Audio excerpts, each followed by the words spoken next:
پاکستان تحریک انصاف کے جو تحفظات ہیں وہ بھی اپنی جگہ جو ہیں وہ ہمارے سامنے ہیں، اور جو وہ یہ کہہ رہے ہیں، اور بانی پی ٹی آئی کا بھی یہی کہنا ہے کہ میرے اور بشرا بی بی کے خلاف جو کیسز لگے ہوئے ہیں اسلام آباد ہائی کورٹ میں، اس کے حوالے سے بھی صف بندی کرنے کی کوشش کی جا رہی ہے۔ تو آپ کو لگتا ہے کہ صرف ایک یہی معاملہ ہے کہ جس کی وجہ سے صف بندی کرنے کی کوشش کی جا رہی ہے، یا پھر یہ بھی کہا جا سکتا ہے کہ اپنے راستے سے بڑے پتھر ہٹانے کے لیے معاملہ یا یہ بساط جو ہے وہ سپریم کورٹ تک بچھائی گئی ہے، جس میں آپ مخصوص نشستوں والا معاملہ دیکھ لیں، فل کورٹ کا معاملہ دیکھ لیں، 26ویں آئینی ترمیم دیکھ لیں، پھر ابھی چیف الیکشن کمشنر کی تعیناتی کا مسئلہ بھی ہے؟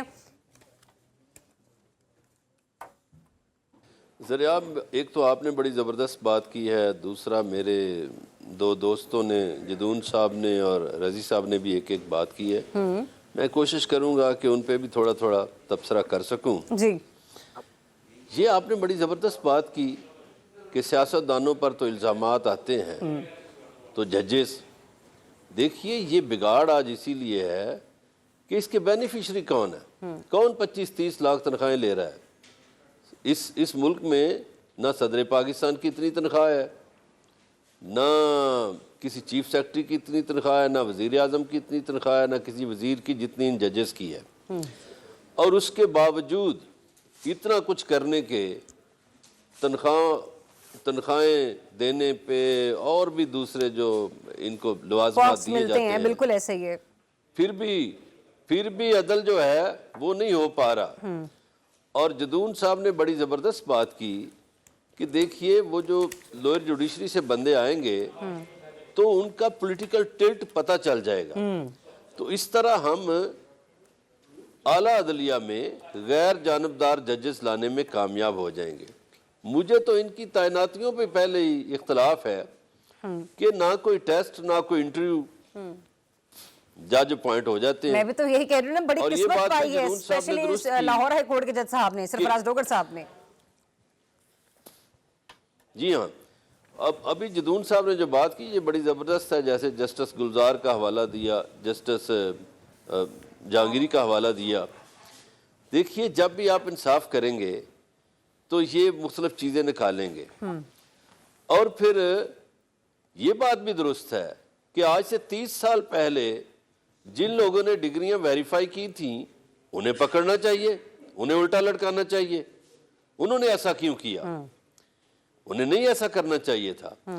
جب تک اس ملک میں مداخلت ختم نہیں ہوتی مختلف اداروں میں، اس وقت تک یہاں معاملات نہیں سلجھ سکتے، الجھے رہیں گے۔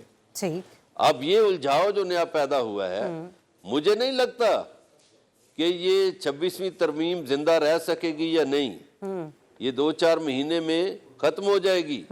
اور مجھے یہ بھی نہیں لگتا یہ جو مشکوک ججز ہیں یہ بھی رہ سکیں گے یا نہیں۔ اب یہ ہو گیا ہے کہ مکہ فتح کر لیا، مدینہ فتح کر لیا، سب کچھ فتح ہو گیا، اس کے بعد پھر کربلا ہے بھائی، پھر آپ کی حکومت ختم ہو جاتی ہے۔ جو لوگ بھی بلڈوز کر کے سارے فیصلے کرنا چاہتے ہیں، جو لوگ بھی سب کچھ اپنی من منشا اور من مرضی کے مطابق کرنا چاہتے ہیں، یہ فرعونیت ہے، یہ نہیں چل سکتی مستقل۔ آپ عدل کا دامن چھوڑ کے اب یہ دیکھیں نا، یہ کیا طریقہ کار ہے؟ تو پھر مجھے یہ بتائیے گا، عرفان جو ہے وہ چیف جسٹس نہیں، مجھے تو معافی دے دیں، میری اتنی ایسی قسمت کہاں جیسے کہ سرفراز ڈوگر صاحب یا پھر میاں بتائیے۔